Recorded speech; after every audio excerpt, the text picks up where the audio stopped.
Hi, everybody, and welcome to the Lakeland Locker Room. Once again, my name is John Weber, and I'm joined today by Jim Zabrowski, the head football coach at Lakeland College. Jim, as usual on the show, we like to get right to it, so no messing around. Congratulations. The first time since 1998, Lakeland College is off to a 2-0 start with an impressive 17-16 victory over Carthage College this past Saturday night. Why don't you take it away and tell us what you thought about the game? Great game, great atmosphere. Night game, under the lights, the rain stayed away. I thought it was going to be a pretty bad, rainy, stormy type night. Kids played great. We had chances in this game. It's one of those games where you get done, you're going, and when you look back at it, we had a chance. We had chances on both sides to really make this game not so close. We had chances to win 35-10 and 35-16. We just didn't make some plays in certain areas, but both sides of the ball stayed with it. Offensively, we played pretty well in the first half. Defensively, played pretty well the whole game, especially well late in the game. We got some blocked PAT, a blocked field goal, but it was closer than the game could have been. A little less, I guess, nerve-wracking in a sense, but what we stuck with, we did what we had to do, and going to a CCIW type school, going to their place, night game, first road trip, and coming out of the victory is tremendous. Did you guys prepare any different? Because first off, you mentioned it's a night game, Carthage, their season opener, and also the artificial turf surface, which you don't play on too often. The kids have played. I remember when I was at Milliken, I watched Carthage play Lakeland a couple times. So the kids were pretty familiar with the stuff. So we didn't really do anything differently. I didn't want to make a big issue of it. Our kids are like me. We're kind of simple. The less you tell them about and try to make issues of, they don't care, just like me. I tell the kids, I don't care about what other people do and other teams do. Let's just worry about what we do. So we're pretty simple. I just don't worry about the Astro play stuff. Don't worry about the lights. Just it's football. It's Saturday night under the lights, and so we didn't really prepare much differently. And all the kids just went out there and really played well. I know earlier this season we had talked about the first three games. You guys had Tri-State you opened up with, then you followed up with Carthage, of course, as we mentioned, and now you got UW-Oshkosh coming up. You sat there in the beginning, you said 2-1, 1-2, 3-0, 0-3. Who knows? We're going to see what happens here. You got to be pretty pleased with yourself to be at 2-0. You and me, when we were talking, I did say that. I said, I don't know what to expect. I know the teams. I didn't know Tri-State. I knew Carthage. We played them. I knew Oshkosh. And I knew our team so much but I never got a chance to really watch our kids, of course, play. But you're right. I say we could be 0-3, we could be 3-0. I just like you said. So at least I got that number up to. We got it up to at least 2 and something. Well, I think the big thing you stressed was, the record will take care of itself. As long as your kids play hard and play smart, you're going to be okay. And that's what we said. And the kids, I think they've realized that 2 games they play exceptionally hard. And that's not always going to translate to victories, but it's going to give you always a chance to win. So our kids realized, hey, we had a chance to win 2 games and we won them. Now, if you look back, you say, well, Tri-State got pounded by Stevens Point.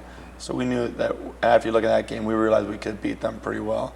Carthage is always a upper, middle of the road type CCIW. They scare the crap out of you, and in all sports, because they have tremendous talent, tremendous athletes. And you're just always worried about them. They got 160 kids on their team, and they got this 22 million, all this stuff, and so of course we use that as rallying cries for us. Say, we beat the teams that are the halves supposedly, but so it was a really good win in that sense to get the kids ready for. Now Oshkosh is a state school and the same type of philosophy of they have all these things and this and that, and they're supposed to be the. Some of our kids probably couldn't get into state school, in that sense, and that's why we love our kids. It's gonna be a great time. Before we talk about the game, I have one more tough question for you. No, it's Monday morning. Do you think that 2 schools here have kind of overlooked you, maybe, possibly, or? You mean the first 2 games? First 2 games, yeah. Bob Fry, I was trying to think. Gave my quizzical look there for a second. Tri-State, I think, might have initially, because I don't think Bob Fry, the new coach here, had a clue what he had or what we had. I think after he watched the game, he probably was thankful. This is no disrespect. He's probably thankful that we didn't make more plays in that game than were there, especially after letting Stevens Point or watching Stevens Point beat them 63-0 or whatever. He's probably going, "Wow, we could have really." But I think initially he's probably thinking, like, when we're going to come in there, Coach Zabrowski's not going to be able to get that program the way he wants in terms of offensive and defensive philosophy set up. Carthage, I think the same thing. I think Carthage, knowing that guy for 3 years, I do. I think he schedules 3 games that he thinks he can win in the non-conference. No offense to Benedictine and Minnesota Morris, they play afterwards, but I think he tries to find 3 games that they know.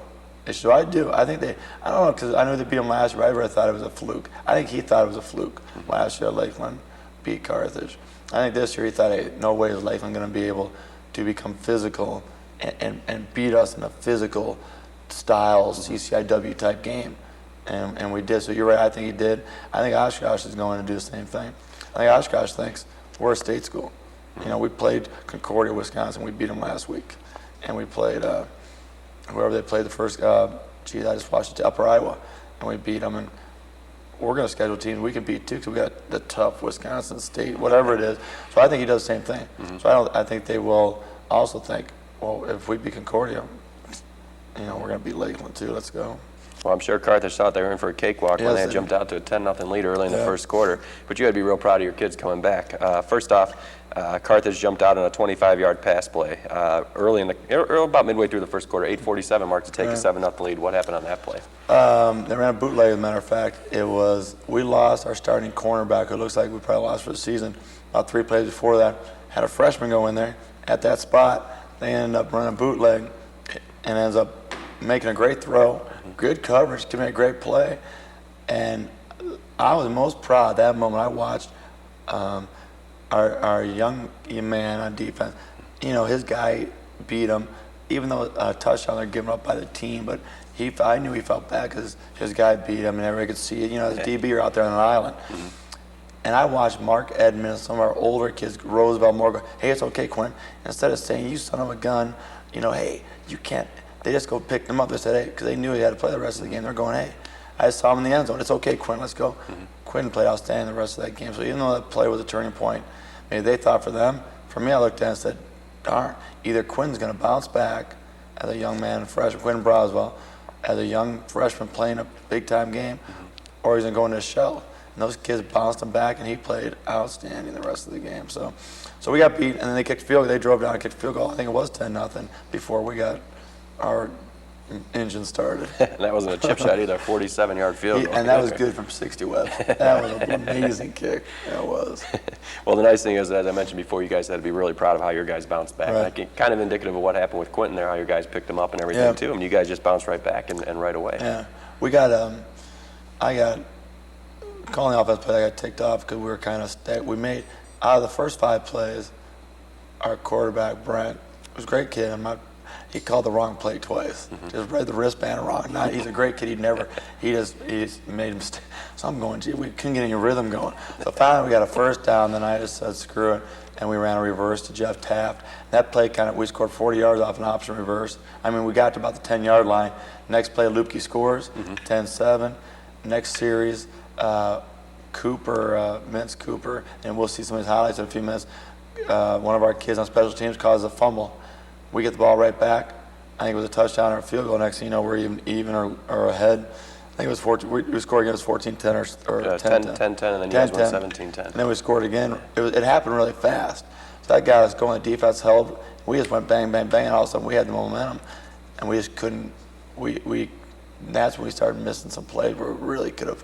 You got to be able to put the knife in someone's, put the dagger in the heart type deal, and kick somebody when they're down. And we had chances, and we just couldn't do it. Well, the big thing, though, is 10-0. You guys could have been, just if they would have scored next, it would have been a whole different story. But you guys put yourselves right back in the game with a quick score. So, but again, you mentioned Lupke scored on a 17-yard run that capped a 2-minute and 56-second drive that covered 80 yards, so a pretty quick scoring drive. And then Cook knocked one in from 29 yards out. So a lot of things happening in the first quarter here. So it's 10-10 at the end of the quarter going into the second period. Second period, though, you guys took the lead for good and were able to hang on. This time, Lukey punched it in from 3 yards out, and Cook followed up with a kick. Yeah, but I think his touchdown came off a turnover somewhere along that line. Because Carthage had 4 or 5 turnovers in that game, and we forced 4 or 5 turnovers. I mean, so it was great. We got the lead right back, and then unfortunately, we had 2 touchdown passes that were potentially a nice way to say drop, but we had chances. Kids were open, and it wasn't lack of. We missed right there. That game could have been 31-10. Just with the way we played, what they were doing, they were putting 9 in the box on defense. They were saying, you guys aren't going to run. And I said, well, that's fine. I go, then we're going to pass. And we ended up being open and having chances. Just couldn't get that chance to really make this thing out of reach. And that's what happened. And I think they scored late in the fourth quarter. There was no scoring in the third quarter, I don't think. Right, they scored in the fourth quarter. We blocked a PAT, which ended up being huge. And then our defense gets a turnover late, and we missed 2 field goals in the second. We missed 1 field goal in the first half, 1 field goal in the second half. So you see the number of scoring chances we had. If we dropped 2 or 3 touchdown passes and missed 2 or 3 field goals, well, you got a chance to score. You got a chance. The defense played well enough to give us an opportunity to really, on offense, really be successful. Mm-hmm. Well, your defense is really coming up big for you. Yeah, It's they 2 are. games in a row. They're very reminiscent of the '85 Bears defense. Oh, there we go. They play hard. And our kids play. That's why I always tell us kids, I said, if teams don't score, you can't lose. Yeah. Take that attitude. And with the way we were missing chances on offense, I went over to the defense. I said, hey, man, you just got to keep it rolling. Just keep it rolling. And they never got down. They never said, oh, here, they were excited. Let's go. Mm-hmm. We want to play. And Rosie's like, hey, defense, let's roll.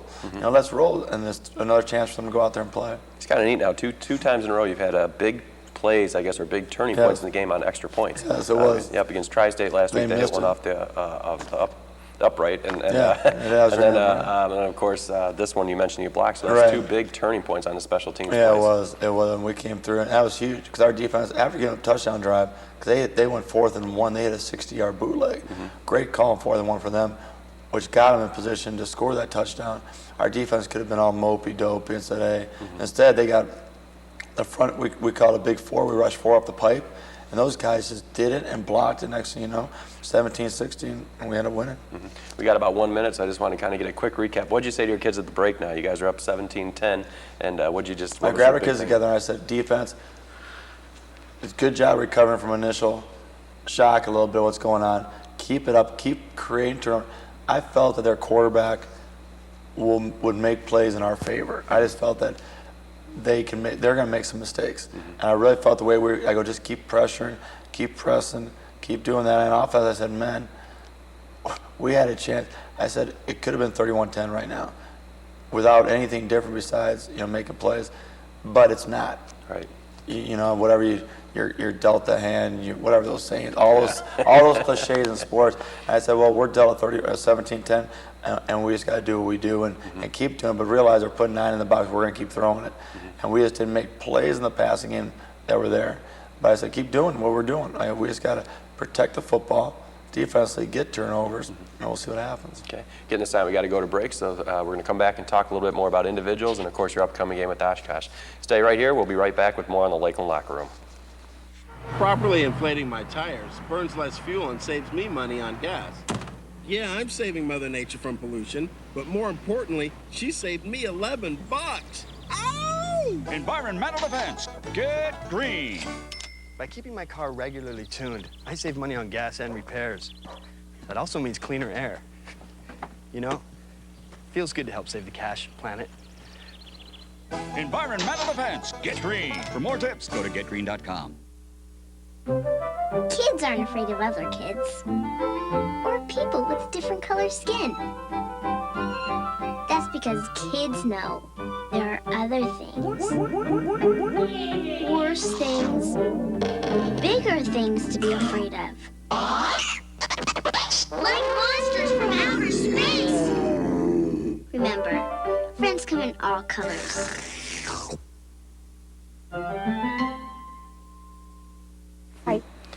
Hi, everybody, and welcome back to the Lakeland Locker Room. Once again, I'm John Weber, joined today by Jim Zabrowski. Sorry, Z, just blew your name there for you. So it's Monday morning, as we mentioned here. But again, congratulations on the big win. You guys are off to the 2-0 start we were just talking about. But let's see if we can get the tape queued up here and get some highlights going before we talk about some of the individual guys here. And why don't you go ahead and describe some of the plays here, and we'll talk about some of the numbers on the day. I think once those highlights pop up on the screen, you're going to see a couple of offensive highlights. You're going to see a reverse. A couple of runs by Brent, I think. The first cut up, I'm sorry. I'm going to fire my G. That's the end of the reverse to Jeff Taft, receiver for 40 yards, which got us going. Here we run a little play action, and we're down the red zone. It's a play after the reverse. Nothing's open. Brent does a good job of leaking out to the left, scrambling. They're in man coverage. No one's got the quarterback. And Brent scampers in from about 17 yards out. here's a little option we put on the goal line. We're pretty good at it right at this moment.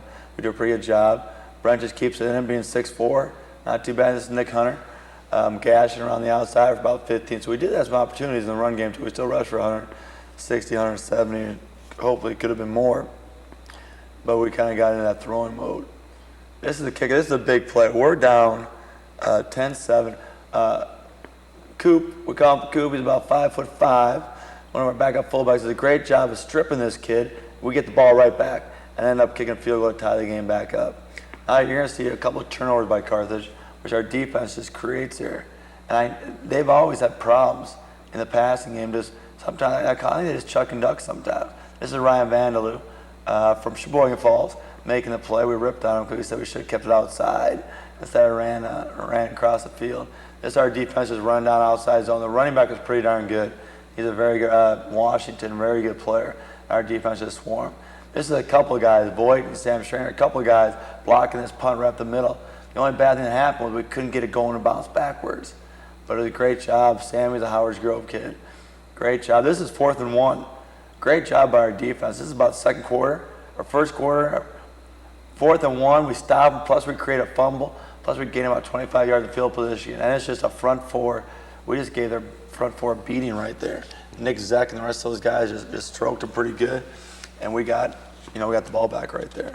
Well, you had some guys with some individual numbers again. Probably not as big numbers as we had last week, but again, the bottom line is the W. Lupke he led you guys with 18 carries. He ended up with 49 yards. 70 overall, probably lost some on a sack or two. Yes, he did. Yes, he did. He made some nice plays, a couple sacks. We only gave up legitimately 1 sack. The other 2 or 3 sacks, I don't know how many sacks they had, we held it long. The O-line really improved. Pass pro, they did a great job in pass pro. We just gave up one on a blitz. One of our running backs forgot a blitz deal, but he did run the ball pretty well and didn't do a bad job in that case. Mm-hmm. And of course, Taff, you already mentioned he had 3 carries for 44 yards. We ran the verse twice. You don't see that very often, but Yeah, we ran the same play twice and we got them both times. And Hunter, of course, had another nice game for you. 10 carries, 38 yards, and got some hard-nosed yards for you. Yeah, him and Marcus split it up, and we didn't get much production from the halfbacks just because of what they were doing. Mm-hmm. Defense, they weren't going to give us that opportunity, so him and Marcus didn't do bad. The only thing I just pointed, I think Nick put the ball on the ground twice, but he recovered them both.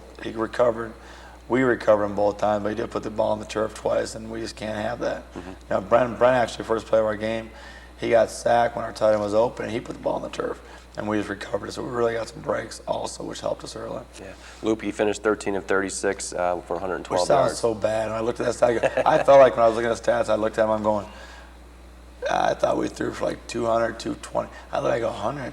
And I kept thinking I need that drops. We dropped a 70-yard post for 6th play of the game. We dropped a set corner route for a touchdown and a post. We dropped 5 balls that were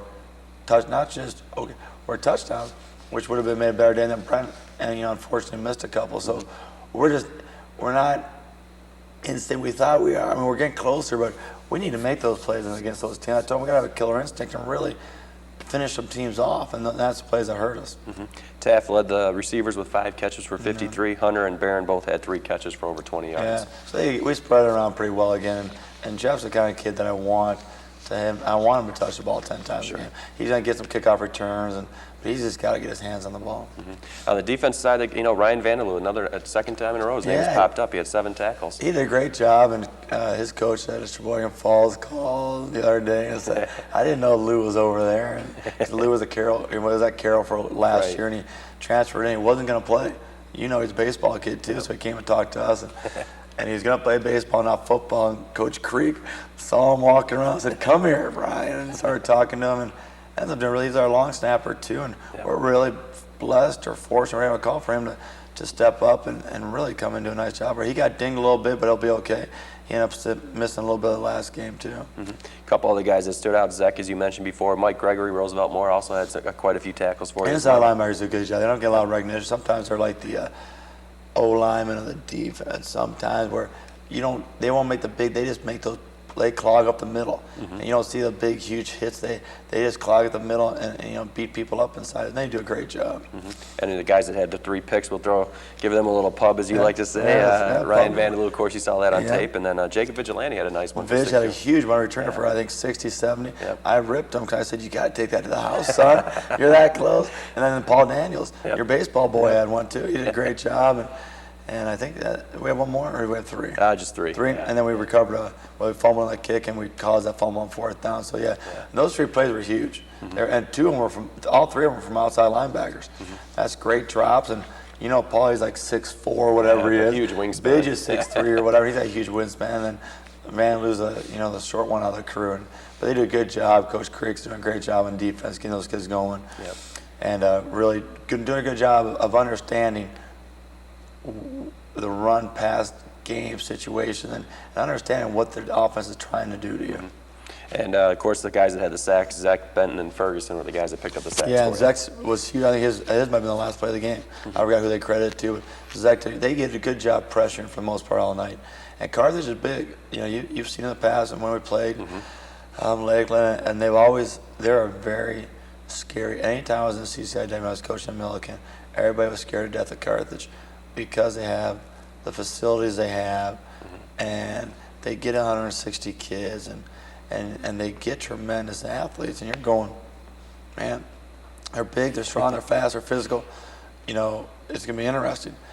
And that's why I want to get our kids to realize that we can play with cats like that in any kind of game. If they want to get in a, what do you call it, a fist fight or a barroom brawl right there in the middle of the field and play football, we can do that too. And this game we did that pretty well. I just thought we had more opportunities in the passing game to really open this game up. So I really wasn't disappointed. I was disappointed at the missed opportunities, but I was so happy with the effort and the kids hanging together. And those are games that I talked to the seniors, and they're like, in years past, it just seems like those are the kind of games that maybe would have slipped away. Right. And it had nothing to do with who was here or whatever. It doesn't matter. It just seemed like those kids had lost some of those games. So hopefully we can keep trying to win some of those games, because we're going to get in some of those games. We don't want to make the show too controversial, so I'll say. Oh, go ahead, you can. Keep you from being in trouble. Flat out, outcoached them. That's all I got to say. So. Hey, the kids were laughing. I said, "Oh, Coach Rux, man, I'm 4-0 against that. I would beat him 3 times in Milliken when I was here." So I'm laughing. Our kids played hard. Like at the beginning of the show, if they play hard, we got a chance. Yeah. Doesn't mean we're going to win, but at least you got a chance. And that's what they're starting to realize. Darn, we made enough mistakes to lose that game. We did, because when you're playing a good team, if you drop a couple touchdown passes and you give up a bootleg, a big leg, and you miss 2 field goals, you got a chance to really lose. And they said they refused to lose in that case, and hopefully we'll keep that rolling next week. Let's take a final look at the numbers, the overall stats here. You guys had 17 first downs. Carthage had 15. You guys gained 141 yards rushing, while Carthage had 145. And you guys, as we mentioned, had 112 to 159 passing for Carthage. They outgained us. And the yardage was never a big thing to me, because if your defense is creating turnovers, you might have short fields to work with, right? In that sense. So, but you're right. The time of possession, you told me later on, I think we lost. We won the time. You won it by a minute, about a minute and a half over the other team.